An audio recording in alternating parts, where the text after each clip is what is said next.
Today, we're stepping into a rare conversation with two people who've not only witnessed RTM's growth over the last 2 decades, they've helped build it. Burch and Dorrie McDonald share their journeys from small offices and purple walls to a nationwide company, reflecting on inflection points that shaped RTM's culture, business, and people. From recession reinventions to pandemic pivots, from personal leaps to major mergers.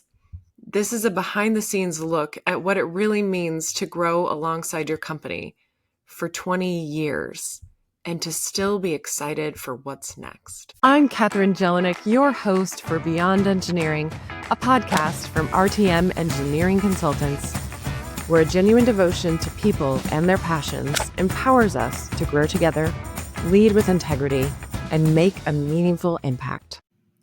Welcome, everyone. I'm really excited today for this special episode with Burch and Dorrie McDonald. Today, we will discuss their reflections on 20 plus years at RTM. We'll hear about where they started, how they've grown, and what they're excited about for the future. So welcome, Dorrie and Aaron. Thank you for inspiring this special episode. We're really excited about it. Great. Thank you. Awesome. So the first thing that we'll discuss is your backgrounds and a little bit of your history with RTM. How did you find RTM in those earlier beginnings, and the background on your role then versus now? A brief history lesson, because we'll get into more of that, but your role over time, essentially. Yeah, and either of you can start. Sure. Well, I was here a little bit before Aaron. I started as the office manager in 2004. We were a very small company at the time. I'd come from a big corporate setting, and I wanted to get back to a smaller company. And the opportunity with RTM just kind of presented itself. I wasn't necessarily looking for a job, but it came to me. I found it. I sort of took that leap of faith, and I joined. It seemed like a great team. And then when Aaron started working as a consultant with us, and it was great. And when we had an opportunity, I remember telling Tony, like, hey, let's bring Aaron on board. That's awesome. And Aaron, give us your story. Yeah, so I was working for a small electrical engineering company, and it was actually owned by my uncle. And he was really my mentor. He had taught me everything I knew about the business. And so we had actually received a project from RTM because my uncle's mentor was now his electrical department head at RTM. And so they had given us a project, and it was a JCPenney. And so they asked us after we were complete with it if they could have one of us from the office come in and pick up any comments or red lines there. And so I was the one that got volunteered to do that. And I was really impressed when I came into the office, just how dynamic it was, how friendly everyone was. I really appreciated working directly with Ramesh, the owner, and the insights that he had. And so it was a really cool experience. And I thought that was going to be the end of it. But they kept saying, well, could you come in, one more day. And we have a few more comments to pick up. So at the end of my time there, Tony asked me to come see him in his office, and he made me an offer. And even though I wasn't looking, it just turned out for a lot of reasons to be the right move at the right time for me. And so I accepted that offer. And then I started a few weeks later. And in between the time I accepted the offer and when I started, RTM actually moved to a completely new office. So I started out in a completely different location from the beginning. So yeah, it was a very exciting time. And it was really a great opportunity for me to join a growing and dynamic company where I felt like I could really blossom. That's wonderful. So Aaron, just for a little context, like back then you had just been a few years out of college, right? Working for your uncle? Yeah, so actually I started when I was in high school working for him. Wow. And I worked for him all through high school, and then I just kept going. So I don't have that college degree, but by the time I Oh, that's started RTM, awesome. I had like 6 or 7 years of real world experience. So that kind of gave me a little bit of a head start in some ways. I think so. Yes, that's incredible. And Tony has a keen eye for talent wherever he finds it, and that's so funny. I know that your uncle was a little a little sad to lose you at first when Tony was like, "Oh, he'd like to invite you to be part of the team." Yeah, it took a little while for that to cool off, but my uncle and I are still really close, and we still Hmm. talk, and it's never affected our personal relationship. And I think he's good now, and he sees that in the long run, it was a good move. That's And great. I will say that when Aaron was working with us as a consultant, he fit in. It just felt like he was part of our team from day one, even That's though cool. he wasn't actually an employee yet. So it just almost became that natural, like, hey, we need to bring in an electrical engineer. What about Aaron? And then it was a little worried about how his uncle would feel, or are we going to burn that bridge or sour that relationship? But Aaron was a great fit from the get go. That's wonderful. This is very, it echoes of how RTM is with the right feel and the right fit and the right people all the way throughout. Let's talk a little bit about how RTM was back in the day, though. When we're talking that 20 years plus ago, how big was the team and the office moved from Aaron, where was it to, was it the Schaumburg office then that you're mentioning was the new office at the time? Give us a little snapshot in terms of how it felt and the culture at the time. And was Tony even the CEO? Because you mentioned Ramesh. So, point us in the direction of how it was back then. Yeah, so this was the original Schaumburg office on Okay. Higgins Road, Okay. Plum Grove and Higgins.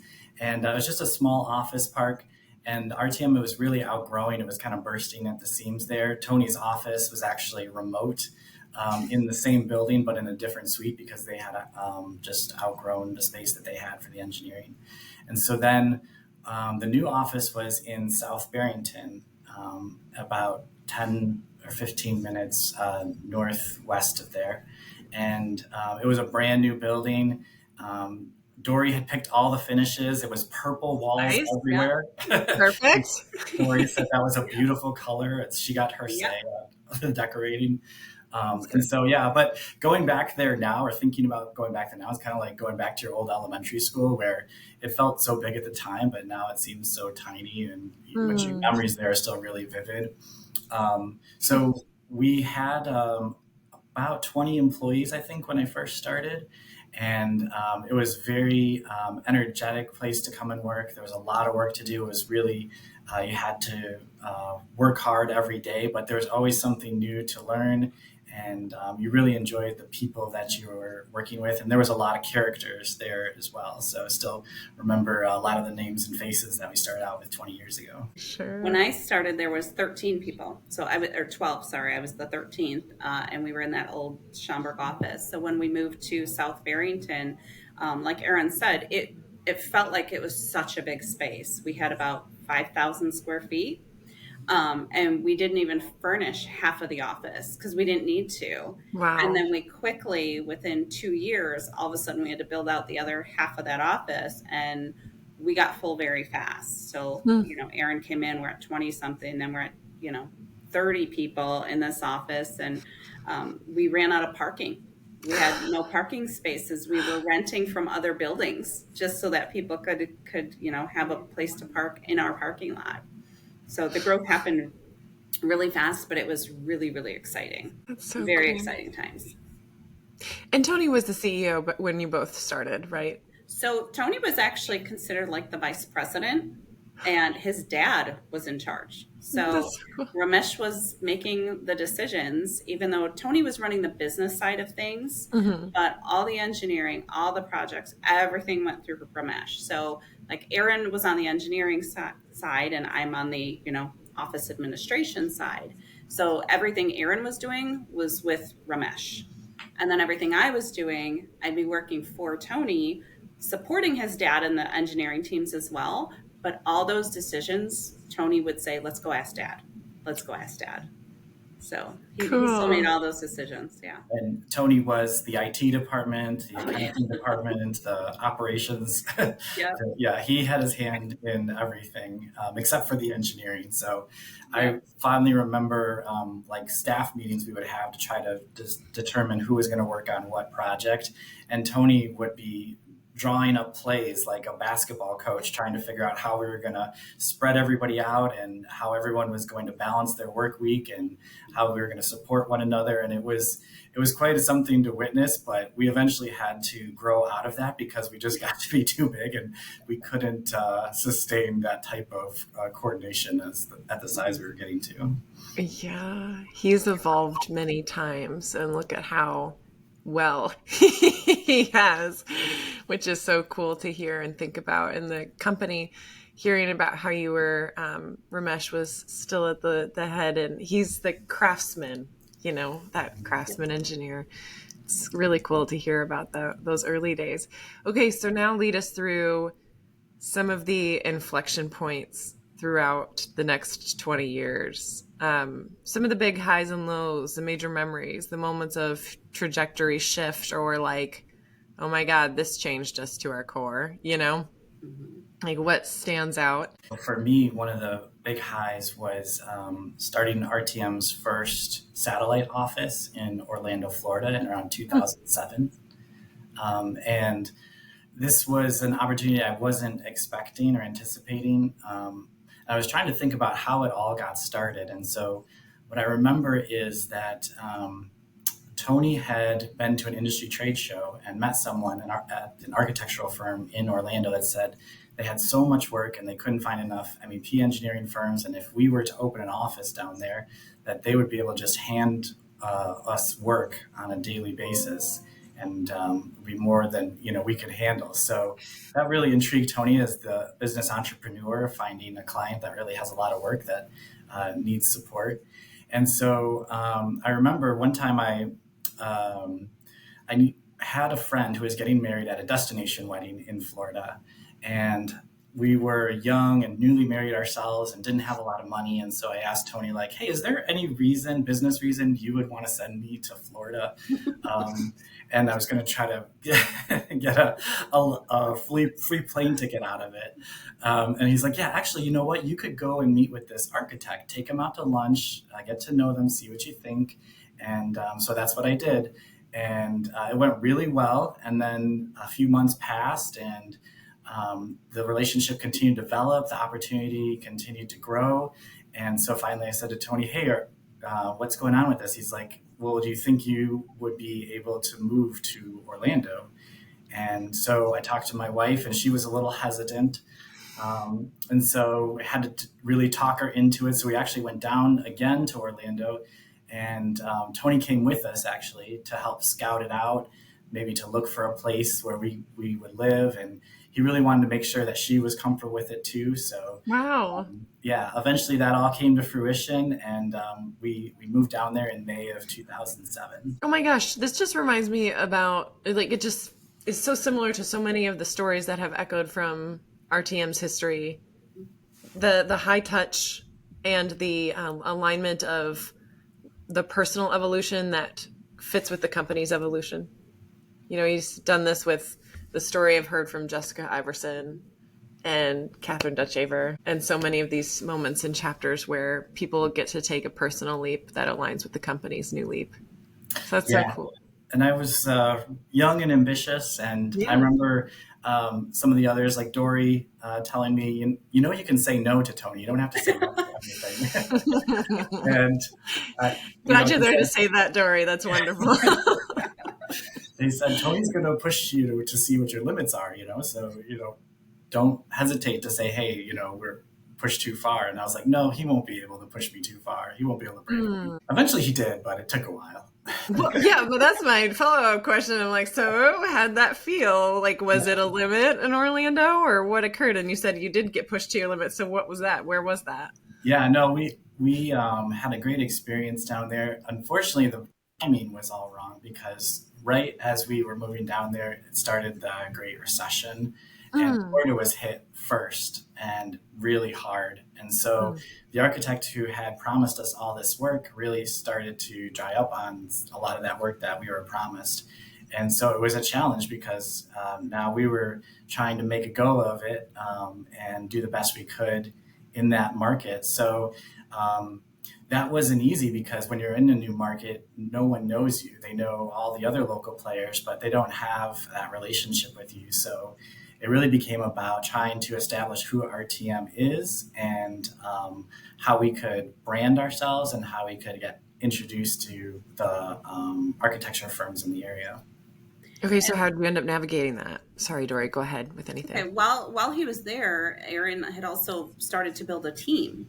Mm. So he had hired 3 additional people. So it wasn't just, Aaron and his wife and Aaron working out of his apartment. He had office space and he had hired people and he was training them, and they're out there starting to try to get additional work when the recession hit. Yeah. Yes, so I remember going in my car and just making a list of architectural offices and to going door to door trying to introduce RTM and see if they had a need or an interest. And we fortunately were able to use some of our network that we had from our other clients and contacts to get introductions to local offices and local office principals. And that really helped to give us that step in the door.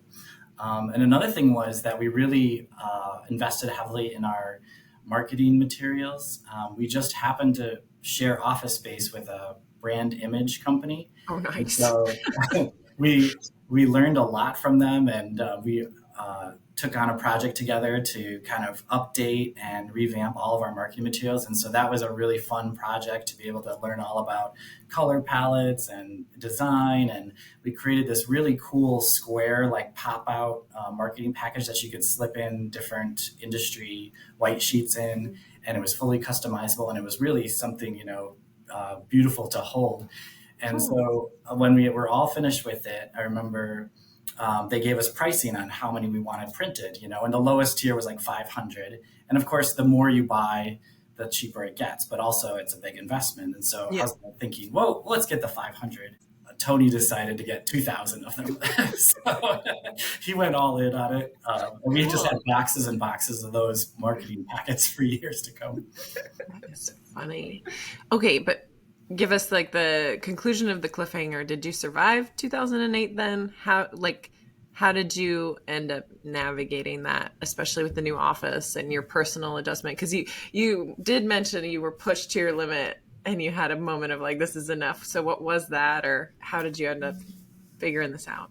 Yeah, so the office did continue on, but I returned back to Illinois.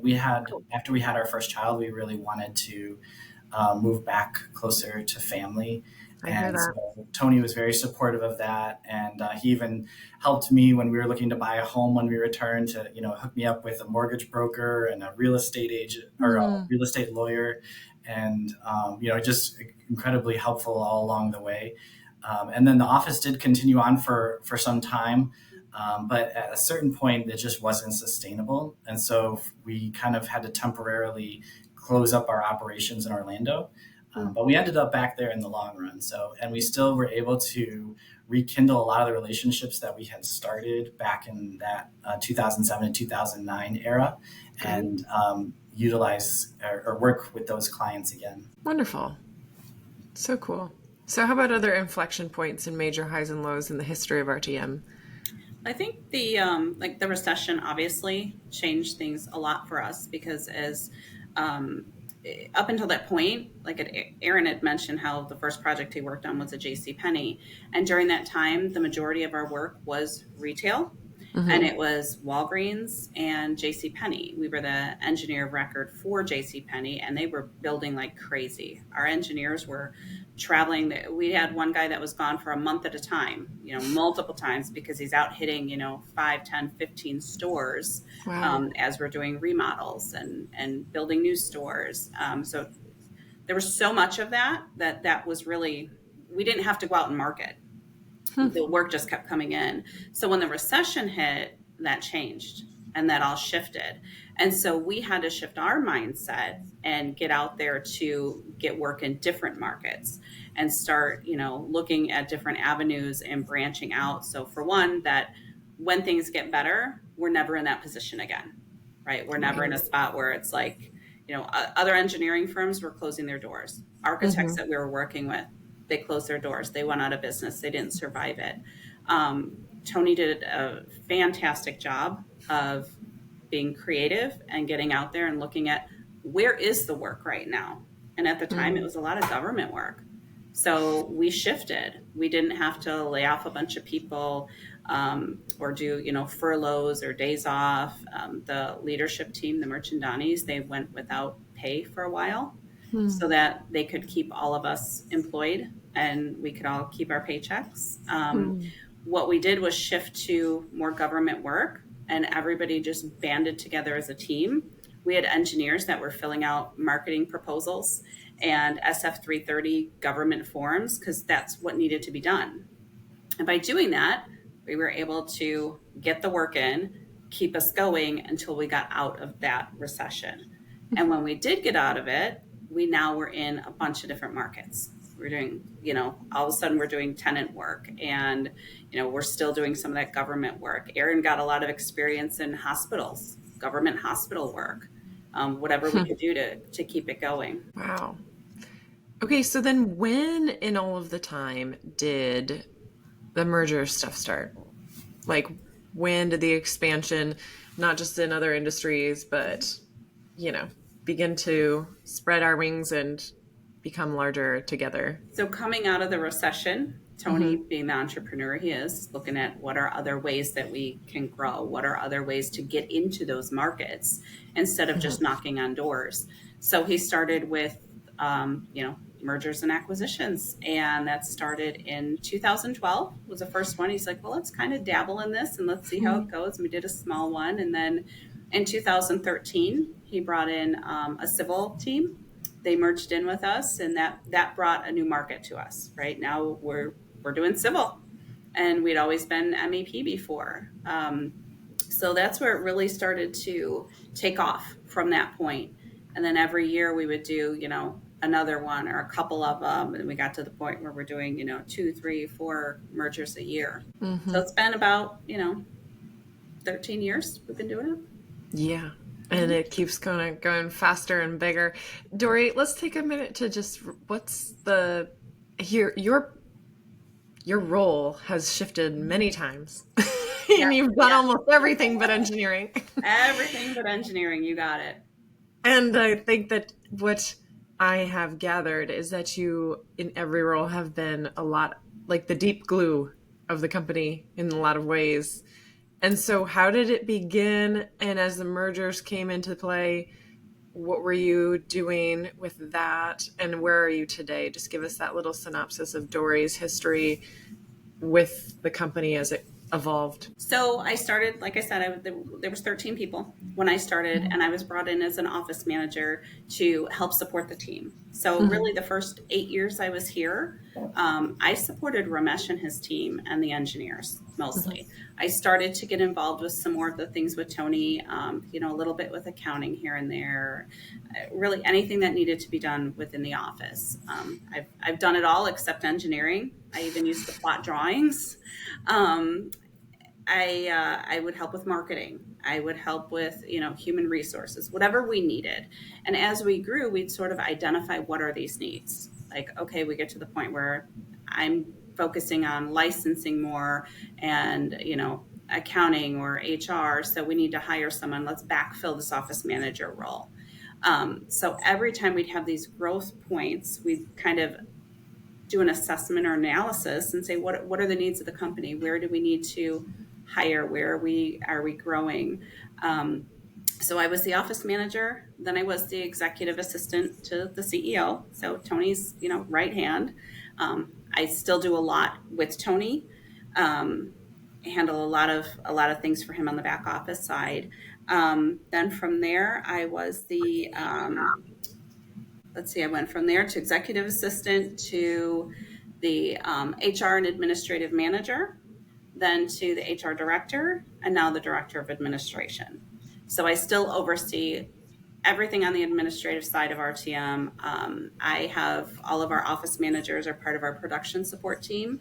So they're all part of my team now. I still see our entire HR group. I oversee all of them. I work with accounting. I work with all the different departments. Not so much on the engineering side anymore. So that's one big change for me was I no longer know who all of our clients are. I don't know all of our projects anymore, which I used to know all of that. I knew our vendors. I knew, when Aaron's sending out shop drawings and RFIs, I know who they're going to. I know all the contacts. So that was probably a big shift for me. So I'm more on the corporate back office side now. But it's been an evolution. It's been a lot of fun. Right. I mean, at some point you guys got big enough where that was knowing all of your clients and all of your vendors just might not be possible for one person, which is amazing. But also I hear that that's like, you probably enjoyed those relationships and those dynamics. Oh, absolutely. I know we're still on the topic of, I want to hear about the other inflection points. Like I know COVID was a big one, but before we move on, Dorrie, a big piece, I think, of what RTM offers to the other firms that are merging in now is the opportunity, obviously, to be what they want to be, right? To get to be the engineer craftsman or get to be on the BD relationship side or whatever it is that is really singing their song. And I think a huge aspect of that being possible is actually what you've built on the administrative side, because most engineers are not wanting to have to handle those pieces anymore, the accounting and the HR. That's a big aspect of the ecosystem that RTM is being able to offer the hands-offness or the plug into what you want. What you've created, Dorrie, has allowed so many artists to be in their artistry rather than in all the other pieces. So can you speak to like, how did you do that? That's a huge accomplishment, and it's kind of in the background and not silent, but how did it all of a sudden become what you have in terms of the administrative function? That has got to be a whole different level of systems layers and coordination. That's got to be a science at this point. It has. And as we hit all these different points in our growth, we'll recognize and realize, okay, we need to hire someone for marketing, right? I can't do it. The engineers can't do it. It's not in my wheelhouse. Sure, I can put together an RFP. I can send a proposal package out. Is it going to look good and get us the work? Probably not. So let's bring someone in that can do this. So let's get it to the next level. That's when we had brought in Laura Johnson as our marketing coordinator and got her to help with that piece of it. Same thing on the accounting side. It's like, sure, Tony can be in QuickBooks only for so long, and then you outgrow that program, and now we need to get an ERP, and Tony and I aren't the best people to be handling all of that, so let's hire someone. Let's get a CPA in here and get a controller, and just kind of build from there. As we continue to grow and bring in different teams, right, that merge in with us, sometimes they would have somebody on their team in one of those roles, and we could absorb them into RTM. Like, hey, they've got a really good person. Let's continue to build on this. And then as we hit the growth points, we say, okay, it's more than one person now that can do this. We really need to build this team and continue to build the team so that we can support the engineers. So like you said, the engineers don't want to do this stuff, nor should they. Engineers didn't go to school to be accountants. So when we would merge with another firm, one of the things we hear most often from the owners or the sellers is, hey, I don't want to do this anymore. I want to go back to engineering. By default, they've been the HR department, and they've been, risk management, and they've been marketing and accounting. They don't want to do that anymore. They're happy to have somebody that can come in, and our teams can come in and help them and take that off their plate so they can go back to focusing on engineering. That's what they want to do. But I'm hearing a theme, because I was like, how did you build this system? But the theme I'm hearing from you is that throughout this, everybody, you, Tony, and others included, you've just been honest about your limitations. Absolutely. When you're like, here's an edge, I can't do this. Somebody else comes in and look at what you made, because you've just been honest about what you can't do. Yeah. Aaron, was that's there something you wanted to add? Yeah, at the same time, I also appreciate that RTM doesn't just put people in silos. And so, having come from that small, growing family business, that entrepreneurial spirit, when there was no such thing as that's not my job, I enjoy being able to be part of different aspects of the business outside of the engineering. So, whether it Hmm. comes to IT or business development or not so much accounting, you can keep that one.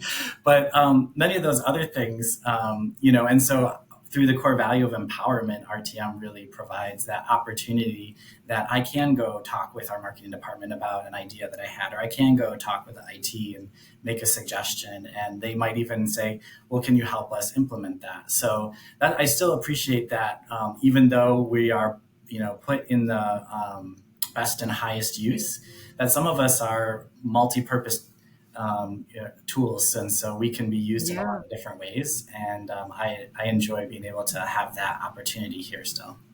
Well, what I'm hearing there too is you're allowed to explore. You're encouraged to not have to just be one thing only, be this way forever. You're allowed to like ask a question, try something out, which is so cool. I mean, how many stories have we heard of RTM where somebody did that and then hello, new office or new capacity brought on or something occurs. I just love that. But the thing empowerment at RTM, when I hear you talk about empowerment, it's you asking and raising your hand and trying something new. And then it's also what Dorrie was just talking about, where it's being honest about what isn't what you want or can do best. It's so cool that there's like so much room for both, you know, the Yeah. one of the new and then the no thanks. one of the great things about RTM that I find on both the engineering side as well as the administrative side is you can grow your entire career here at RTM without having to leave and go to another company. And Mm. it doesn't mean that what you do from day one is the same thing you're going to be doing like Aaron and I 20 years ago. I was going to say, you're There's great examples of that. yeah, exactly. I mean, there's no way that either one of us knew 20 years ago coming into this that this is what we would be doing today. Hmm. Because 20 years ago, our positions didn't exist, they weren't needed. So we've been able to grow and develop and learn and work in different departments and work with different teams and help to grow the company, all while, growing our own interests, learning and taking that leap. And it's not something you have to stay in forever either. Like Aaron mentioned things like being able to get involved in marketing or IT, and Aaron's been involved in those things, but it doesn't mean, hey, you're now stuck in the IT department, or hey, you're going to be, doing electrical engineering and that's all you're going to be doing for the Right, next 20 years. right. So pivoting quickly back to our Mhm. inflection points, what happened in the pandemic for RTM? Yeah, there was a lot of uncertainty, as we all recall. We had heard for a few weeks about this coronavirus, and no one knew how much of an effect it would have on our everyday life. But here in Illinois, they put in government orders to work from home if at all possible for a period of time. And just before those orders went into effect, I remember Tony got a case of Corona beer and brought it to the Ha! office because Oh my God. everyone You ever have a sense of humor always? everyone was feeling anxious and not uncertain, and so he wanted to just have a talk with everyone and try to give an outlook on what may be coming. And so he kind of helped us to allay our anxieties, and of course, it turned out to have much bigger impact than we any of us had anticipated. But when I think about the pandemic in those early days, even though there was a lot of uncertainty about health and welfare, I really wasn't that uncertain about the business. And because of what I had seen Tony do during the Great Recession. And I actually pulled up an email I remember writing to him after he was giving some company updates. And this is in April 8th, 2020. And I just said to him, having witnessed you navigate the company during the 2008 to 2020 recession, there is no one more tenacious, more focused, or more resourceful than you in helping the business survive and eventually thrive again. If it is humanly possible to get it done, I have full confidence you will do it. Oh, I love So him. having a leader like Tony, I was not anxious about that. And I think we really kind of settled in our working from home situations. We checked in on each other. We had online mixers and game nights, and try to keep our culture together through daily huddles. And for many of us, we really were able to get through that period of time without it being, a devastating impact on us. Erin, that letter is just like so makes what you all have so real. Like, who actually writes that? You wrote it, and it was real, and a letter just written from one person to another, then, of just like the faith and knowing you have of what's there and what he could do. But it's also reflective of you, like how the whole team, and you're an example of this, are so aligned and in it and there for each other, and believing that this can be done. Yeah, and it was a trust that's been built over many, many years. Even on a personal side, in 2016, when my father got really sick and I wasn't sure how much time and attention it was going to take from me, and I met with Tony and I told him what was happening, and I'll never forget his response. He just said, "You've taken care of RTM, and now RTM is going to take care of you." And so he's like, "Whatever you need, just take it." So it was really, really kind of him. Yeah, that's wonderful. You guys leave space for humanity, which is really key. Mm-hmm. The companies that don't, people end up leaving because it happens no matter what, at some point to everyone. Thanks for sharing that, Erin. One of the big things that happened during COVID too is I think a lot of companies weren't quite prepared and ready to send everybody home. Yeah. Well, RTM is very innovative, and Tony is always thinking, forward, almost like a million miles ahead. Sometimes we're like, whoa, we try to get him to slow down, but he just keeps going. So we were already in a really good place and had already made some changes to our infrastructure so that when the time came and we had to say, okay, everybody go work from home, it was easy.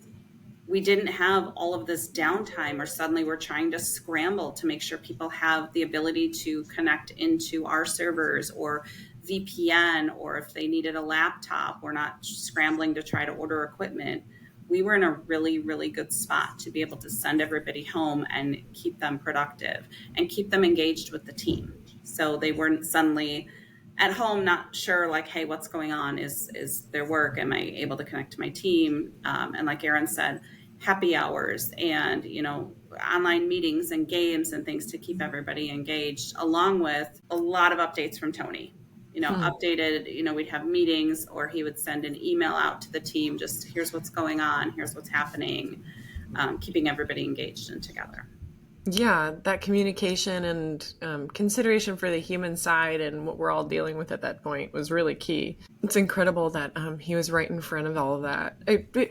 I mean, to whatever degree he could be. But so part of my question too, I know that at the time, what happened with Erin back in the Great Recession happened with Jess Iverson back then, where she had just gone to open a new office and then COVID hit.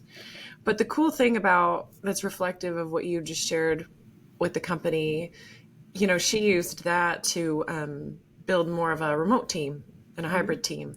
And those things, I feel like you're always using these events to become more capable of weathering the future, rather than it's like nature. Your species can evolve and adapt, and then it stays longer. And that's what RTM does every time, I feel like, with each of these inflection points. I feel like we are constantly evolving every day. Every day we're evolving here in one way or another. And we have leadership that supports it. That's the big key piece is you could go to Tony with an idea, and a lot of times people would be afraid to talk to their boss or, approach a CEO with an idea. You can go to him with an idea and be like, yeah, great, let's try it. Sometimes it's to the point where we have to tell him, Tony, hold on, we can't go with every idea every time. But yes, you can go to him and come up with an idea, and if that's where your passion is and you think it's going to propel you, your career, the company forward, he will back you. Okay, so we're kind of getting into our last section. I want to ask, on those threads, what are you most proud of, each of you, from the 20 plus year career with RTM, in terms of the things you brought up and said, hey, why don't we, or could we maybe, and I'd like to try this, and maybe this happens instead.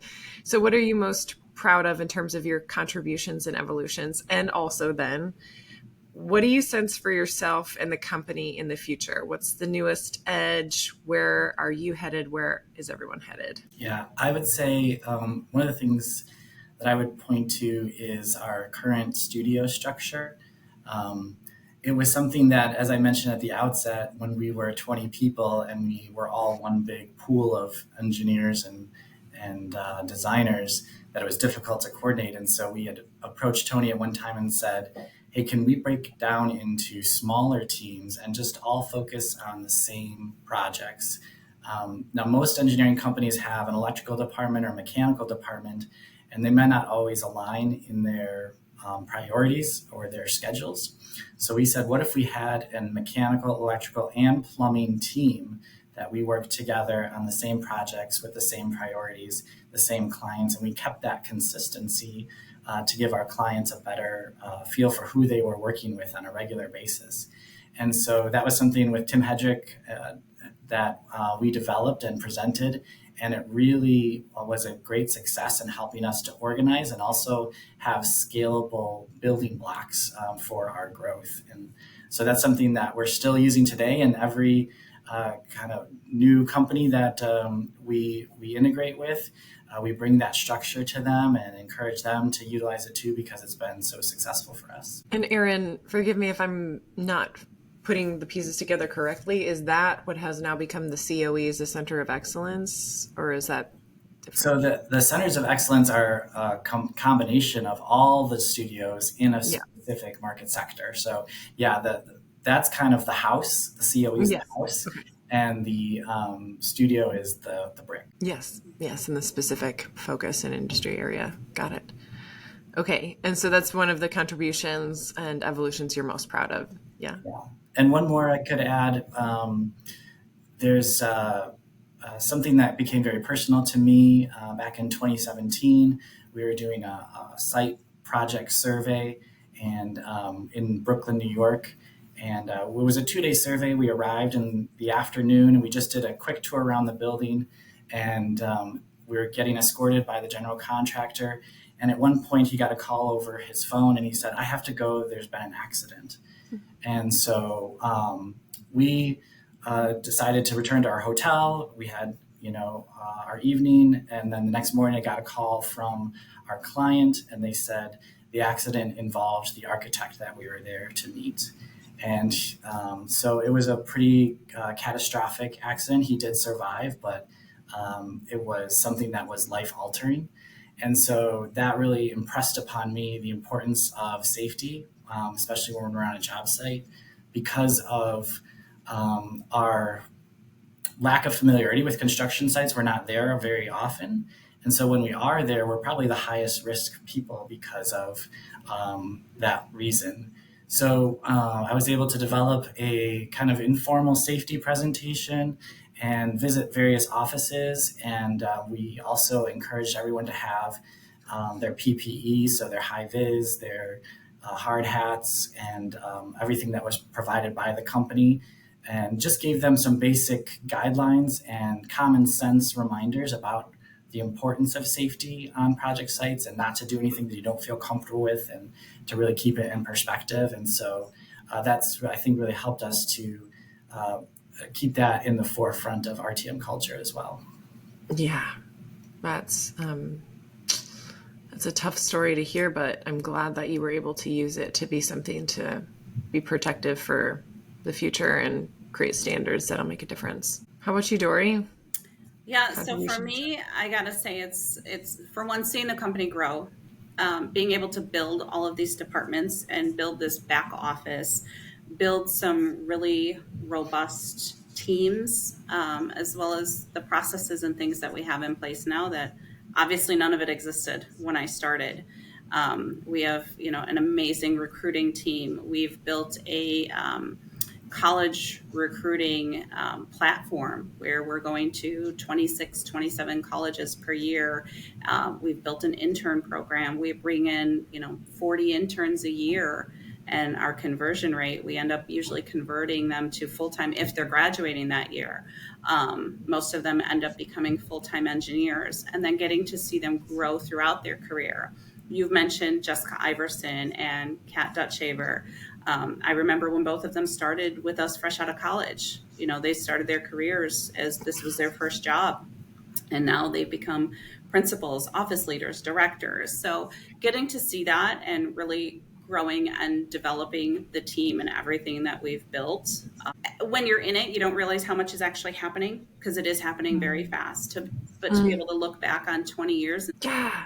And how many people feel like Erin feels, like got the chance to like explore and try and do this and then do that and move here and then move back and be supported personally. Like we recently recorded the intern episode for the podcast that'll come out a month before your episode comes out.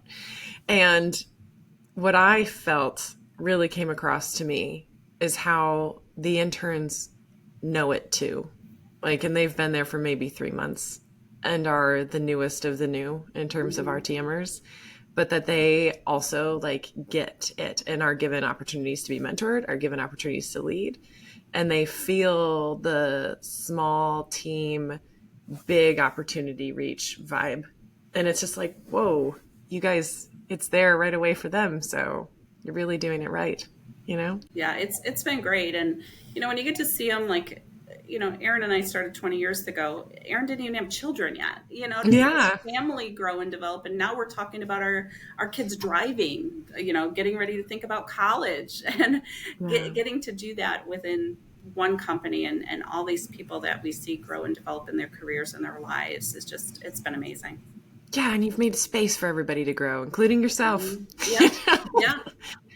That's so cool.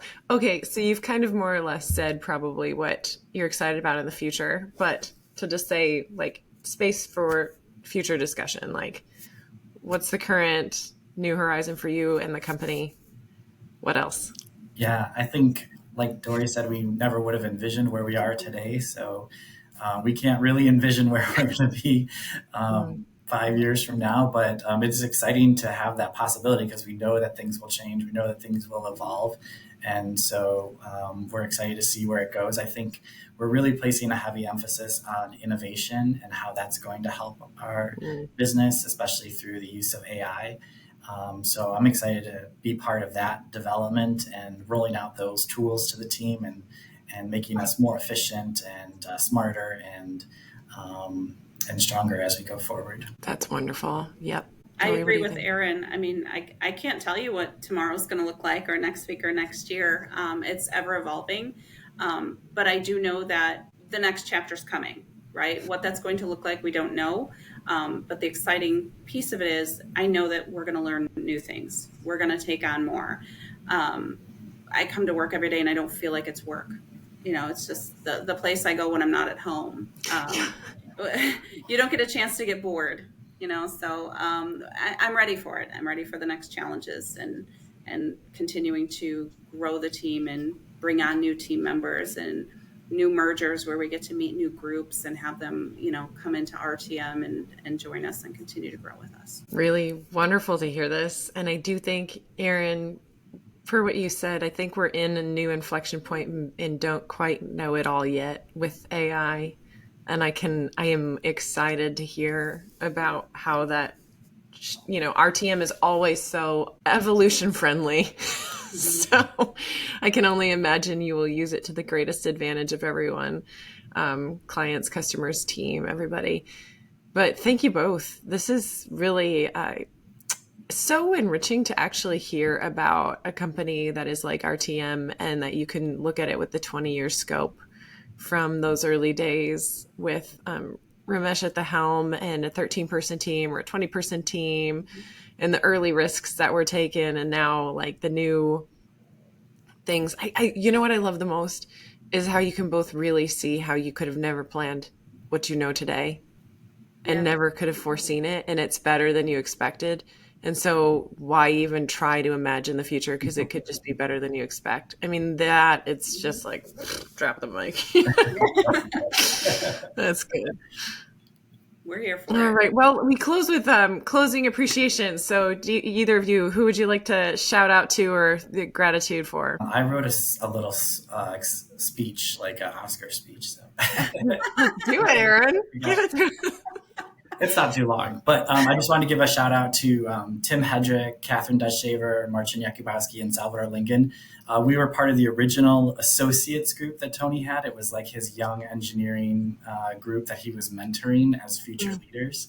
So before we were RTM engineering consultants, we were RTM and associates. So we were the associates. And so those four continue to crush it every day, and it's great to continue to work with them.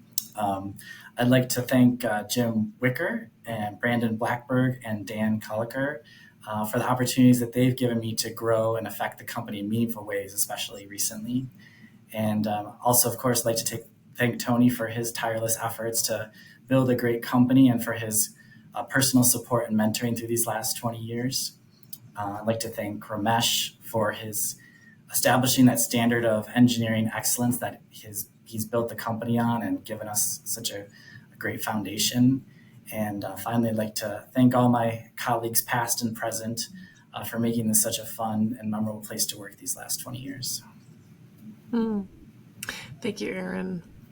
I love that. So for me, I would like to start with thanking the Burch and Dorrie family. For me, Ramesh was what got me to work here. I went in and interviewed with him, and it was like a slam dunk. Like, he's just such a great person. Like, I want to come and work for him. So I've spent obviously a lot of time with the family and what they've built here with the company, and I'm definitely appreciative for that. Our entire team here, everybody, all the leadership, my team, the accounting team, the marketing team, the engineers, everybody, I think we really work as one big cohesive team, and that's something you don't see. You might see it in a small company, like when we started out, but at a company our size, you don't see it anymore. And I feel at RTM, we still have that. We still have that team feel. Everything we do is we are in this together. So I would thank everybody here for, the hard work that they put in, their dedication to the company, to their jobs, to their team members. I would thank everybody. Thank you both. I really appreciate getting the insight into what RTM has been throughout time by hearing both of your stories and the great weavers you both have been of this company. There's so much goodness here. Honest to God, I kind of tear up every episode at some point because there's just so much natural humanity and possibility and appreciation, and it's so real. And so I just really appreciate both of your stories today because it puts a human face on the many decade saga of a company that just keeps going in such a wonderful way and keeps transforming and creating new opportunities for people and evolving with the times. So thank you both for being examples of that and making more of that possible. What a great chance to get to see the past and what little bit of what's coming through your eyes. Thank you for having us. Thank you. Yes. And everyone, thank you for listening, and we look forward to having you with us in the next episode. Take care. Thank you for listening to this episode of Beyond Engineering, a podcast from RTM Engineering Consultants. To be notified of future episodes and to watch past episodes, please follow Beyond Engineering on Apple Podcasts, Spotify, or YouTube. Until next time.